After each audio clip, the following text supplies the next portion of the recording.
Nous sommes aujourd'hui dans la 8e période de bombardement photonique par les B-52 du soleil levant.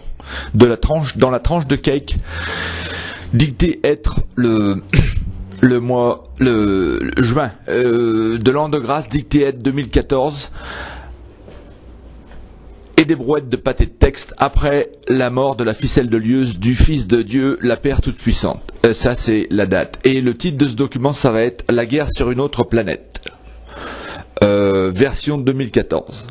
Ça, c'est le titre du document. Pourquoi ? Parce que je viens à l'instant, je vous avais conseillé sur mes enregistrements ce matin, j'ai de l'énergie. Alors Thomas, tu vois, quand on parle d'énergie, c'est de ça qu'il s'agit. Quand j'écoute une chanson, j'absorbe l'énergie de la chanson.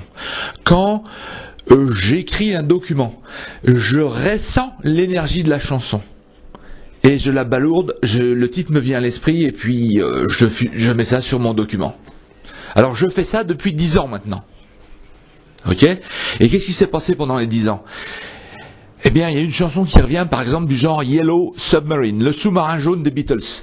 Nous vivons tous dans un sous-marin jaune. C'est quoi le sous-marin jaune ? C'est mon corps. Je suis un sous-marin jaune. Les Beatles, ils ont cette chanson qui est magnifique. We all live in a yellow submarine, yellow submarine, yellow submarine. We all live in a yellow submarine, yellow submarine, yellow submarine. Ils disent, nous vivons tous dans un sous-marin jaune, dans un sous-marin jaune, dans un sous-marin jaune. Et c'est quoi le sous-marin jaune ? Ben c'est ma pomme, c'est moi, c'est mon navire spatial. Alors, navire spatial, alors qu'est-ce qui se passe, les gars ? Écoutez, tout ça, on parle de corps de peine, ok ? Alors, écoutez une minute. Yellow Submarine. Alors, navire spatial, Florence, la femme à Yannick, elle me dit, pourquoi tu mets navire spatial dans tes écrits ? Elle n'arrive pas à comprendre. Et qu'est-ce qu'elle fait, Florence ? Ben, elle fait baptiser sa fille à l'église catholique. Et puis, rebelote, le bordel continue. Je lui envoie 6 enregistrements pour lui dire où il est Dieu. Elle me répond pas. Mais elle va aller sucer la bite des curés, la bite sale des curés, nom de Dieu. Je lui parle de navire spatial, elle comprend pas. Le navire spatial, c'est mon corps. Florence, c'est un navire spatial. Florence, c'est un sous-marin jaune. Florence, c'est un avion. C'est un avion en réaction. Pourquoi un avion en réaction ? Ben parce que si je lui pique le cul à Florence, elle va réagir. Alors donc, c'est un avion en réaction. Mais c'est quand même pas compliqué. Alors qu'est-ce qui s'est passé ? On parle de corps de peine, les gars, ou de sac à traîner, c'est la même merde. Ou du job, c'est la même merde. Ou de la lune, c'est la même merde. Ou d'énergie négative, c'est la même merde. C'est quand même simple. Et je vois pas où est la complication. Hein. La complication, elle est que vous avez un corps de peine. Et le corps de peine vous met des nuages dans votre gueule de con. Et déjà, dès le début de janvier, j'ai écrit « Faut allumer les phares anti-brouillard, les gars ». Bah oui, c'est passé à côté. Hein. Ça fait 10 ans qu'on est après ça, les gars. 10 ans. Il va falloir combien ? 300 ans ? Vous allez crever avant que vous la voyez, la putain de lumière. Eh bien, qu'est-ce qui se passe ? J'écrivais constamment, je mettais sous-marin jaune à chaque fois que le flash d'inspiration, c'est-à-dire le coup d'éclair dans ma poêle à frire des rires gras, eh bien, je l'avais dans le nez, je le prenais dans le nez, ben j'écrivais sous-marin jaune. Je questionne pas, je mets sous-marin jaune, point final. Je veux aller à Gorlitz, ben je vais à Gorlitz, je veux aller à Auschwitz, je vais à Auschwitz, je veux aller dans l'Europe, ben je vais dans l'Europe tout seul. Personne ne veut venir, ben je m'en fous, je vais tout seul quand même. Je veux pas attendre les autres connards. Je vais crever. Simone veut divorcer, bah ok, je signe le papier, va. T'es libre. Qu'est-ce que vous voulez que je fasse, moi ? Je suis pas. Moi, je m'appelle pas George Bush, je m'appelle pas Hitler, je m'appelle pas le pape. Je suis libre. Je suis un poète. Point. Eh bien, qu'est-ce qui se passe ? J'écrivais sous-marin jaune. Et qu'est-ce qui était énervé par sous-marin jaune ? Racontez-moi. À n'importe quel con qui s'énerve, ça veut dire qu'il a un corps de peine qui vient d'être activé. De la même façon que Monica peut écouter Robbie Williams, Phil et Angels, elle peut écouter c'est quoi l'autre, Titillo, comme long, et de la même façon que Simone peut écouter America avec Faké, elle peut écouter et c'est l'heure de se dire au revoir. Elle peut écouter Whitney Houston avec je ne connaissais pas ma propre puissance de feu, mais elle reconnaît rien du tout. Elle sait pas pourquoi elle vibre, mais elle vibre, ça veut dire qu'elle est touchée dans son âme, ça veut dire qu'il y a quelque chose que son âme reconnaît, même si Simone ne peut pas s'en rendre compte consciemment. De la même façon que les Papous en Nouvelle-Guinée étaient absolument incapables de reconnaître des tours, des gratte-ciel à New York, ou un train qui venait à grande vitesse, parce que ça n'existait pas dans leur mécanique cérébrale. La seule chose qu'ils avaient dans leur mécanique cérébrale, c'est des flèches, des arcs, des bois, de la nature. Ils n'ont jamais vu une ville. Ils n'ont jamais vu un train. Donc c'est pas dans leur mécanique cérébrale. Donc quand tu leur mets ça sur l'écran, ils peuvent pas réagir parce que il n'y a pas du tout de déclenchement. Le cerveau n'est pas déclenché. Par contre, il voit une poule, ah bah les v'là fous. Et bien de la même façon que monsieur David Portnoy et David Livian, ils boivent du coke. Ils sont asphyxiés par le coke. Pourquoi? Ben parce que les publicistes leur ont mis de la merde en boîte dans le citron depuis l'âge de 1, 2, 3, 4, 5, 6 ans. Pan!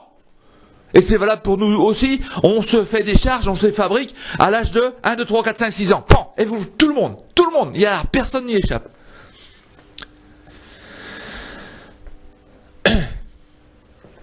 C'est vachement simple. Alors qu'est-ce qui se passe à l'instant? Qu'est-ce que je viens de faire? Je viens d'écouter l'enregistrement qui s'appelle La guerre sur une autre planète. Alors écoutez-le si vous ne l'avez pas entendu. Il est brillant.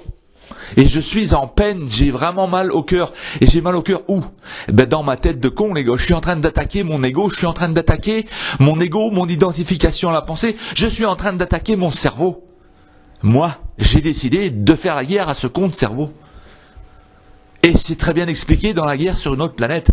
Et j'ai vraiment du mal. Parce que moi aussi, j'ai le nuage noir dans lequel vous vous trouvez en ce moment. La différence avec vous, c'est que moi, j'ai allumé mes phares anti-brouillard. La différence avec vous, c'est que j'ai mis des codes. La différence avec vous, c'est que j'ai tranché à l'épée dans mon ego. Rien ne m'a arrêté, absolument rien. Pas, en particulier, pas le corps de peine d'autres personnes autour de moi. Et je suis poli en disant ça, j'avais envie de dire corneau.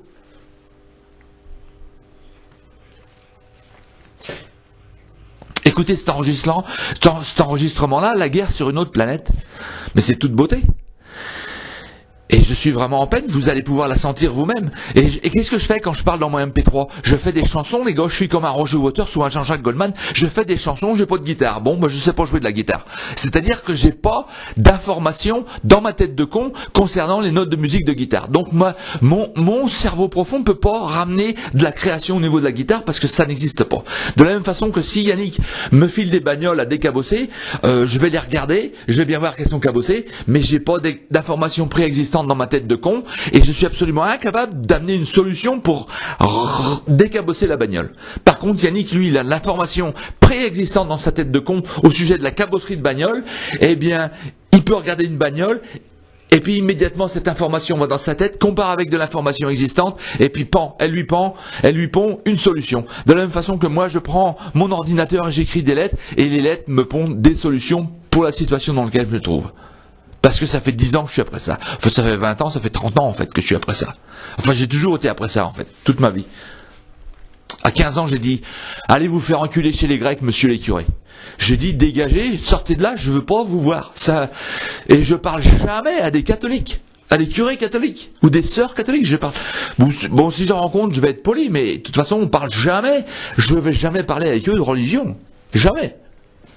C'est des couillons. Mais on peut pas trouver plus couillon. Hein. Les mecs, ils adhèrent au dogme et ils parlent de Dieu. Mais non, mais vous êtes à côté de la plaque, les gars. Regardez donc, trop tard, j'ai découvert la force. C'est déjà expliqué. Et ça, c'est au mois de janvier, le 25 janvier 2004. Mais c'était déjà tout clair. Et puis j'ai des mecs qui ont des corps de peine du genre Yvette, du genre Léon, du genre Régine, du genre Jacques, du genre Stéphane, du genre Nadine, du genre Simone, du genre Alice Lévian, du genre David, du genre Monica, et tous ces gars-là viennent me faire la leçon en moi. Ils viennent me dire comment faut que je nettoie ma bite. Ça, c'est une expression que j'ai utilisée avec monsieur Serge Desil. Écoutez l'enregistrement de Serge Desil. Je suis en train de lui dire, je respecte tous les gens, je respecte toutes les religions, à une condition, c'est qu'ils viennent pas me dire à moi, monsieur Jean-Paul Gallon, comment faut que je nettoie ma bite. J'ai vraiment pas besoin d'eux. Et ça, c'était déjà, faut regarder la date, je sais plus, mais c'est 2005 ou quelque chose comme ça. Quand est-ce que sa mère m'a appelé? Bah, peut-être 2004 en fait. Alors les gars, alors écoutez, si vous voulez comprendre, bah écoutez l'enregistrement, la guerre sur une autre planète, parce que là, je suis en crise, visiblement. Et je suis en crise avec qui, avec quoi? Je suis pas en crise avec Monsieur Jacques Gallon, ni Yvette, ni Léon, ni le Troisième Reich, ni l'Église catholique. Je suis en crise avec moi-même. Et alors, si vous voulez commencer à la voir, la lumière, il va falloir que vous alliez à la bagarre avec vous-même. Et ça veut dire quoi? Ça veut dire qu'il va falloir que vous écriviez des emails à Jean-Paul. Puis Jean-Paul, il va vous montrer parce que c'est simple comme bonjour pour lui. Il a compris, c'est pas vraisemblable. Et puis, vous allez vous acheter un dictaphone et vous allez commencer à verbaliser dedans et vous allez vous rendre compte de la différence entre le plus et le moins en verbalisant dans le dictaphone. Pourquoi? Parce que quand vous allez verbaliser dans le dictaphone, quand le synapse explose, vous avez Dieu et le diable en même temps. Si le diable est prédominant, et Dieu va parler, votre Dieu va parler. Si le diable est prédominant, vous allez avoir l'impression, comme moi j'avais l'impression que je disais des conneries. J'étais pas sûr. Et alors, quand j'ai commencé à écouter le dictaphone, les messages étaient d'une clarité sans pareil. Pourquoi? Parce que le diable était endormi en moi. Il n'était pas réveillé à ce moment-là. Par contre, quand c'était moi qui parlais, le Dieu et le diable étaient réveillés tous les deux, et puis ça bagarrait sérieusement là-dedans. Et moi, j'avais l'impression que je disais des conneries. J'étais absolument pas sûr. C'est-à-dire que j'avais du doute, de l'angoisse, de l'anxiété, comme dirait Monica. J'avais des filtres, comme dirait Simone. Donc tout le monde sait. Simone, elle sait, Monica, elle sait, et vous savez tous, et Régine, elle parle de tourmente, elle sait. Mais par contre, vous ne savez pas que vous savez déjà. C'est quand même balèze, c'est vachement simple. Vous savez pas que vous savonnez la planche à savoir. Ben oui, nous savons tous tout ce que nous devons savoir. Mais nous ne savons pas que nous savonnons déjà la planche à savoir. Et pourquoi est-ce ça?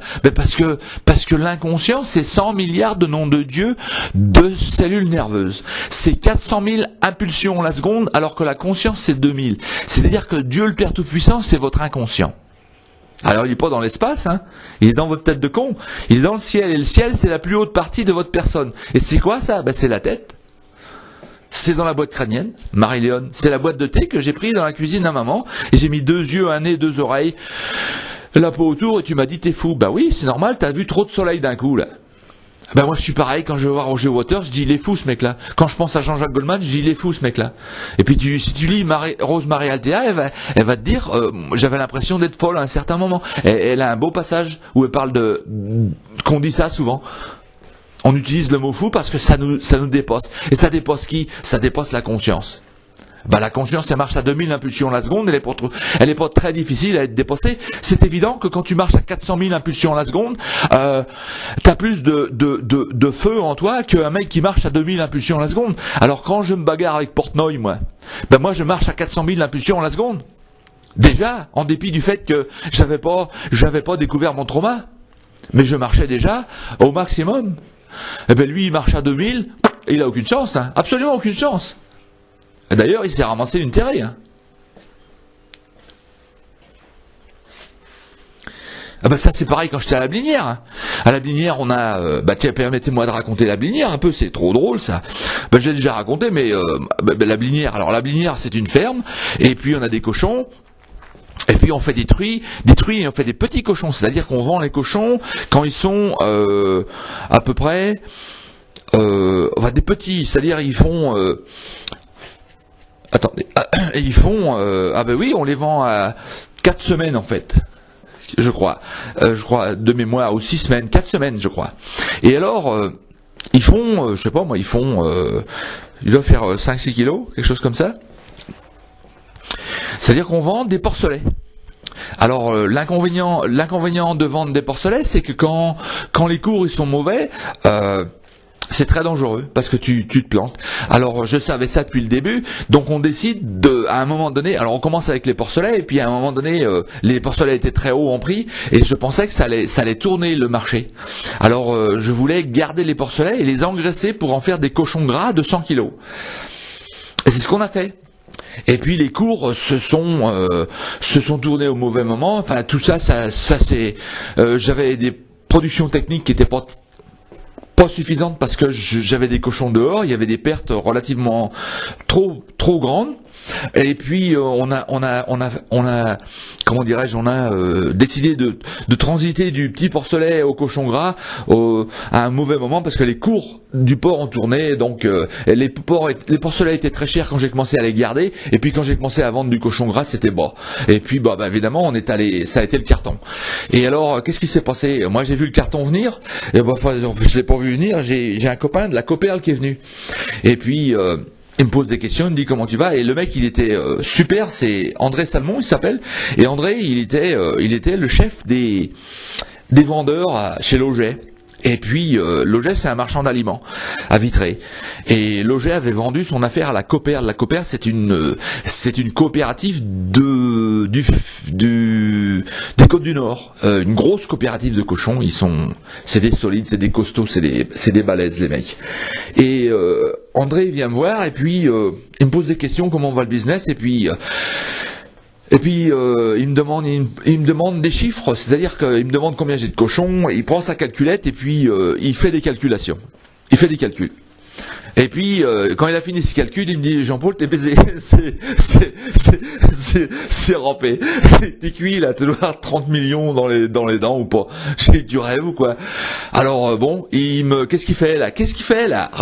Écoutez, moi je suis le paysan, j'ai de l'information dans ma tête de con. Alors j'ai pas d'information au niveau bagnole à décabosser, j'ai pas d'information au niveau petit train à vendre, j'ai pas d'information au niveau coiffure à faire ou à pas faire, j'ai pas d'information au niveau télévision à installer ou pas installer, et j'ai pas d'information au niveau placo. Je suis complètement nul dans tous ces secteurs-là.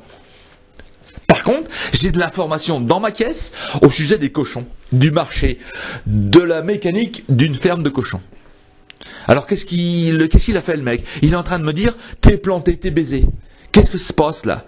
Cette information-là rentre dans mes oreilles, va dans mon cerveau profond, me génère un choc. Et puis ça dégage de l'information qui était enfermée dans ma mécanique cérébrale, et la nuit suivante, je suis debout à 3h du matin. Ben oui, monsieur Jacques Gallon, moi je me lève. Hein. C'est pareil maintenant, ça fait 10 ans que je me lève à n'importe quelle heure en fait. Puis quand j'ai envie de dormir, je vais me coucher, puis je remets ça aussitôt que je suis levé, je remets ça, je fais des textes, des machins, j'arrête pas. Mais j'ai toujours travaillé comme ça en fait. De toute façon, ça je l'ai déjà inscrit dans Jean-Paul II, dans Trop tard, j'ai découvert la force, c'est déjà marqué. Je suis en train de vous expliquer que je me lève à 2h du matin, j'ai toujours fait ça.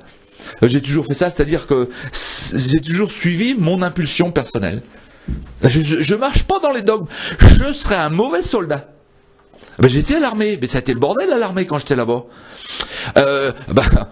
On va revenir à la ferme tout à l'heure. Permettez-moi de parler de l'armée, c'est trop beau ça, l'armée. Alors je vais à l'armée, ok, j'ai 19 ans, bon, on va à l'armée. Il me file un uniforme, coupe les cheveux, bon, ça va.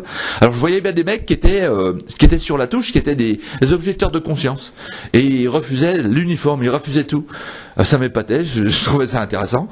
Mais bon, j'ai jamais, avant d'aller à l'armée, j'ai jamais vraiment donné de pensée, j'ai jamais pensé à l'armée, ni savoir si je devais le faire ou pas. Mon papa, il m'a dit, il faut que tu ailles à l'armée, ma maman aussi, ils ont jamais discuté, ils sont comme la femme à David Livian, comme la maman de David Livian, comme le papa de David Livian, comme la sœur de David Livian. Quand David Livian, il crie sur Jordan, son fils, personne ne bouge parce que personne n'y a pensé avant. Ils s'en foutent. Ils en ont rien à foutre. Et puis aujourd'hui, ils le ridiculisent encore et toujours, il a 16 ou 17 ans, le jeune homme. Eh ben, il le ridiculise, il se moque, non mais alors moi je jamais fait ça à mes enfants. Et même aujourd'hui, je fais jamais ça. Je fais ça à personne. Simon dit à sa tante elle a peur de moi, je sais pas où il est à Paris, là ou quelque part ailleurs. Et puis sa tante, je sais pas quoi, mais elle a peur de moi. Bon, elle a dû entendre parler de moi par la mère Paillard, je suppose, et puis d'autres. Alors elle a une idée négative de ma personne. Qu'est-ce qu'il dit Simon? Il dit mais tonton Jean-Paul, il est gentil. Ah, pourquoi je dis ça moi? On parlait de quoi avant? Attendez, je me suis paumé là. J'ai perdu le fil. Simon, il a son propre opinion. C'est-à-dire qu'il se laisse pas bouffer par les pommes pourries. Alors on parlait de... Ah bah oui, l'armée. Qu'est-ce qui s'est passé, l'armée? Ah oui, je prends mon uniforme. Alors il me file un uniforme, voilà, bon. Alors je suis... Alors, je suis un bon tireur. Alors, c'est-à-dire qu'on va au pot de tir, et puis au pot de tir, on était censé à 50 mètres de mettre 5 balles dans, je sais plus moi, dans une, je sais pas, quelque chose comme 6-7 cm. Moi, je tire la première fois, je mets 5 balles dans une pièce de 20 centimes. Pan! Ah ben ça épate tout le monde, je suis un tireur d'élite. Pan, allez, roulez jeunesse. Une autre fois, on a un tir au PM, normalement on avait 25 balles dans le pistolet mitrailleur, on devait tirer par terre d'abord pour pouvoir faire monter le pistolet mitrailleur sur la cible et tirer dans la cible. C'est-à-dire que tu gaspilles la moitié de tes cartouches par terre. Alors moi je tire 25 cartouches dans la cible directement. Alors il y a le lieutenant Palu qui passe par là, ça c'était un copain à moi, le lieutenant Palu, beaucoup de respect pour ce monsieur, là j'aimerais bien le rencontrer. Eh bien le lieutenant Palu il dit, ah bah c'est pas surprenant. Bon, d'accord. Et puis ils me mettent on appelle ça le quoi, le peloton, c'est-à-dire que on va pour être gradé, c'est-à-dire caporal, caporal-chef et sergent, parce que c'est le maximum que tu peux faire. Alors je vais au peloton, bon, je fais la classe, et puis je deviens caporal-chef. Bon, parfait, ça baigne, jusque-là ça baigne. Caporal, ok, caporal, et puis je deviens caporal-chef 2 mois après, bon ok, et puis le bordel commence à aller de travers. Pourquoi ? Ben parce que je suis une tête de con. Je supporte pas les cons. Et il y avait un tas de cons dans. Il y a un tas de cons dans l'uniforme. Ah ben là, de toute façon, tu rentres dans les dogmes. Alors tu vas trouver des cons. Et puis ces cons-là, ils supportent pas les poètes. Alors, j'ai eu des problèmes. Et normalement, j'aurais dû être sergent 2 mois plus tard. Eh ben, j'ai pas été sergent du tout. J'ai été sergent le dernier mois. Ils m'ont mis sergent le dernier mois, et c'est le lieutenant Palu, mon pote, qui m'a mis sergent, parce qu'il voulait pas que je sorte de l'armée sans avoir le grade de sergent. Mais ça a été le foutoir. Alors, je suis pas surpris, moi, qu'il y a des gens qui vont à la guerre comme Léon. Parce que moi, à 19 ans, je suis allé à l'armée sans y penser. On m'aurait filé un pétard, on m'a dit, tu vas au Tchad, et puis tu vas aller taper sur la gueule des autres, là. Ben, je serais allé comme tout le monde. Et puis quand je serais arrivé là-bas, qu'est-ce que j'aurais fait? Ah ben là, ça aurait été le cacadois, hein. Parce que tirer dans le temps, moi, c'est pas mon truc. Hein. Je sais me servir d'une arme, hein, c'est pas un problème ça. Mais ça, tu es un autre être humain, c'est vraiment. Je sais pas, faut être complètement lavé pour faire ça. Faut être un légionnaire, comme le mec que je vous racontais, qui était à Guillaume Régnier, là, il avait 65 ans par là, une vraie tête brûlée. Hein. À 15 ans, il a tué son père à Vitré. Il a tué son père le faisait chier, il l'a tué. Puis après, il est allé légionnaire, je sais pas, à 17 ans, quelque chose comme ça. Mais il est allé dans un village, il m'a raconté ça, bon, il m'a pas raconté d'autres choses, parce que, de toute façon, ça, c'était suffisant, hein. Il est dans un village, il découpe un enfant de 12 ans à la mitrailleuse de Lourdes, la grosse mitrailleuse qui envoie des balaises de pruneaux, et puis après, il tue tout le monde dans le village. Il tue tout le monde. Et ça, c'est des Français, les gars, c'est des légionnaires. C'est pas la Das Reich qui a tué Oradour-sur-Glane, ben c'est des Français, hein, c'est pareil. Alors évidemment, il y a pas de journaliste, il y a personne ne sait. Hein. Bon, ben voilà, il laisse les corps pourrir et puis c'est bon. Relais jeunesse, voie 12-11. Ah ben là, au Vietnam, il y a un village qui s'appelle My Lai, je crois, et puis les Américains aussi, il y avait une équipe d'Américains, une équipe, c'est-à-dire un peloton ou une section, dirons-nous. Eh bien, ils n'avaient pas eu de combat encore, pas eu de combat. Ils étaient, ça leur démangeait d'aller au combat. Alors, je sais pas qui est-ce qui a donné l'ordre. Ils sont allés à un village qui s'appelle My Lai. Apparemment, ils étaient supposés trouver des ennemis là-bas. Et puis il n'y avait pas d'ennemis. Ah ben ils ont tiré dans le tas. Ils ont tué tous les villageois. Alors vous allez sur l'internet, vous allez vérifier ça. Ça a fait un boucan pas possible, ça, cette histoire-là. Et bien les mecs qui ont tué les responsables, là, ils sont rentrés aux États-Unis. Ben personne ne les a poursuivis. Les mecs, ils ont un business maintenant, ils ont une affaire, ils ont une femme et des enfants. Allez rouler jeunesse. Puis il est probable qu'ils vont à la messe tous les dimanches et puis qu'ils prient Dieu aussi, comme George Bush. Ben, il prie pas Dieu comme moi, parce que moi je prie Dieu tout le temps, chaque minute du jour et chaque minute de la nuit, tout le temps. C'est quoi Dieu? Ben c'est mon synapse. Je suis toujours en contact avec mon synapse. Et alors vous avez qu'à écouter La guerre sur une autre planète, c'est fantastique. La guerre sur une autre planète, c'est mon cadeau que je vous donne, les gars, tiens. Et c'était en 2006, je crois. Et puis là, j'étais en crise. Et j'étais en crise où? Dans ma tête. Parce que le diable et puis Dieu, ça se battait très fort. Ils se battaient. Et moi, j'étais là en train de compter le score. J'avais pas du mal à compter le score. 2004 c'était pareil, hein. Mais je le savais, je le comprenais pas, j'avais pas assez de code. Par contre là j'ai fait cet enregistrement qui est inspiré des dieux parce que j'étais dans le cirage et je l'ai quand même fait. Et d'ailleurs je l'avais perdu, c'est-à-dire que je l'ai fait. Alors Thomas, écoute ça, on parle d'énergie, c'est vraiment pas du foutoir ce que je vous raconte. Je l'avais fait sans y penser, et puis après je l'ai goré. Et puis il était sur un CD et je savais pas où il était. Et puis un jour je me balade dans la campagne, 2 ans plus tard, et puis j'ai une inspiration. Alors c'est quoi une inspiration? C'était un flash d'énergie. À mon avis, les ancêtres sont derrière notre cul, les gars, depuis longtemps déjà. Eh bien, cette inspiration me dit, il faut que je cherche ce document-là. J'avais une idée de la date à peu près, j'ai pris un CD, puis je l'ai retrouvé. Puis après, je l'ai mis sur l'internet, et puis il est toute beauté, ce document-là. Alors, si on laisse le côté sombre de la force nous baiser, vous vibrez à des chansons. Jacques, tu vibres à Léonard Cohen, donc tu sais déjà. Régine, tu vibres à Maxime Le Forestier, donc tu sais déjà. Stéphane, tu vibres à Michel Sardou et au Bossu de Notre-Dame et à Le Pelletier, là, donc tu sais déjà. Je sais pas ce que tu écoutes comme musique, Nadine, mais à mon avis, tu vibres aussi. Yvette, il est probable qu'elle vibre à quelque chose aussi. Léon aussi. Léon, de toute façon, c'est un musicien, donc il n'y a pas de doute que lui, il vibre. Mais il a été tellement abîmé avec l'Algérie que on l'a tué en fait. On l'a tué. On lui tue son synapse, on tue le mec en fait, parce que t'as rien d'autre que le synapse. C'est ça la vie. Monica, c'est pareil, tu vibres à Titio, Robbie Williams, donc et puis Whitney Houston pour Simone, et puis America pour Simone, et puis les gars qui chantent C'est l'heure de se dire au revoir, et puis des David Bowie, et puis toute la liste que tu m'as donnée, Simone. Donc vous vibrez tous. Donc tout le monde sait. Par contre, le problème du corps de peine, écoutez La guerre sur une autre planète, ça va vous l'expliquer très bien. Le problème du corps de peine, c'est qu'il est dans l'inconscient. Qui dit inconscient, dit je peux pas le toucher, le goûter, le humer, le sentir, par les 5 sens physiques.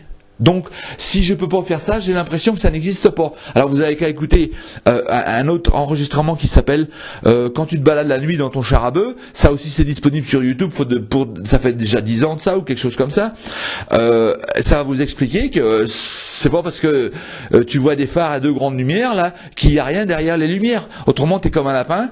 Tu vas te faire renverser. T'es comme un kangourou. Il va se faire renverser par le camion parce qu'il regarde les lumières. Ce con là, il pense que derrière les lumières, il y a rien. T'es baisé.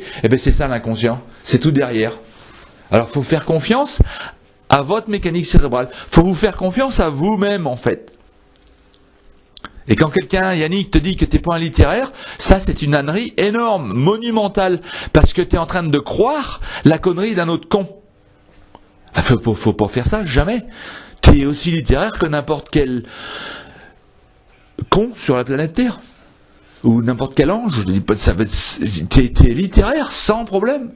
Et puis Monica, quand tu penses que tu te sens comme une merde, ça c'est une connerie, quelqu'un t'a foutu ça dans le fion aussi, c'est de l'information préexistante ça. Donc quelqu'un t'a mis ça dans la gamelle. Et c'est qui ce quelqu'un-là? C'est probablement ton père alcoolique. Que tu as haï jusqu'à ce qu'il meure. Et que tu hais encore probablement. Tu vas garder ça combien de temps dans ta caisse? Les autres, c'est pareil. Simone Auschwitz, ça baigne, c'est parti. Et même chose pour vous, Granny, et même chose pour toi, David. Et puis les autres, c'est pareil. Hein. Première, Yvette, c'est Pépé, et puis la période quand il est revenu, et puis Léon, c'est l'Algérie. Bon, les traumas sont pas compliqués. Hein. Puis Stéphane, c'est la Seconde Guerre mondiale, et puis Marie-André, et puis Nadine, c'est le divorce de tes parents, et puis El Kébir. Bon, voilà, c'est fait, les gars. Ok. Et puis Monica, c'est ton grand-père là-bas, ton père, et puis la séparation avec la belle famille brésilienne. Et puis le départ du Brésil, un pays comme ça, mais tu peux pas partir du Brésil sans souffrir, c'est impossible. Moi je souffre, je suis même pas là-bas. Alors donc, tout ça pour dire, je viens d'écouter La guerre sur une autre planète, et puis c'est toute beauté ce document-là. Alors il est sur YouTube depuis je sais pas moi, 5-6 ans. Et donc à vous d'aller l'écouter, parce que celui-là il est parlant, c'est un exemple de conflit intérieur. On parlait de ça en 2004 avec Jacques, de conflit intérieur. Nous avons un conflit intérieur. Un conflit intérieur, c'est quoi? C'est le diable et Dieu qui se battent en même temps. Alors, je suis en train de dire dans La guerre sur une autre planète que si tu veux pas te battre avec ton cerveau égoïque, c'est le diable qui va prédominer et tu vas vivre l'enfer sur la terre. Par contre, si tu veux te battre avec ton cerveau égoïque et tu tranches dedans, eh bien tu vas trouver ton paradis. Moi j'ai trouvé mon paradis. J'ai trouvé mon paradis. En fait, à la limite, ça fait très longtemps que j'ai trouvé mon paradis. Mais je me suis fait taper sur la gueule là, pendant les 10 ans, et on m'a foutu dans un hôpital psychiatrique, et ça c'est des pommes pourries, et pour moi, ça a été pas difficile de passer à travers, mais ça a été un défi supplémentaire. C'est intéressant parce que je l'ai fait, parce que ça me fait comprendre. Ça me fait comprendre encore mieux. C'est fantastique ce qui s'est passé. Moi je suis content. Mais on est givré en tant que société, parce que ce qu'on fait quand on a un problème, quelqu'un qui a un problème émotionnel, on l'envoie dans un hôpital psychiatrique. C'est notre réponse en tant que société. On est givré, collectivement on est vachement givré.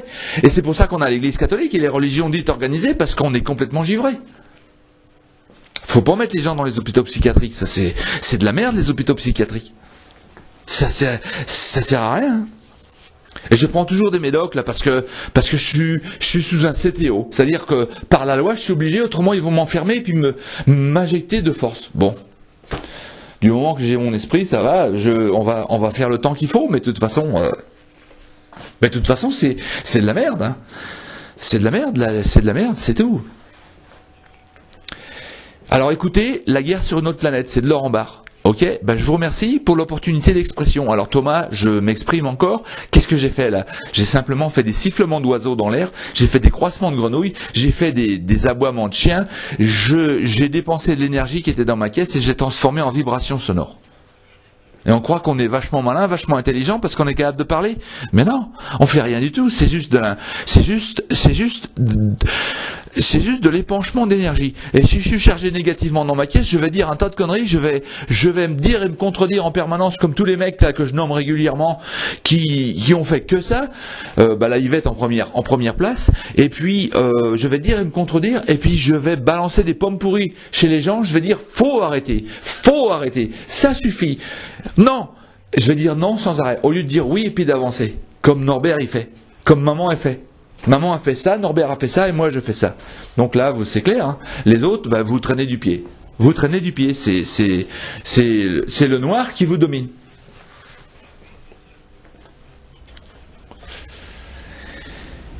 Et vos enfants, ils ont le droit à mieux que du noir. Ils ont le droit à mieux que du noir.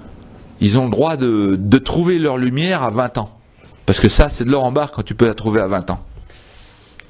Ok, merci. Je vous aime.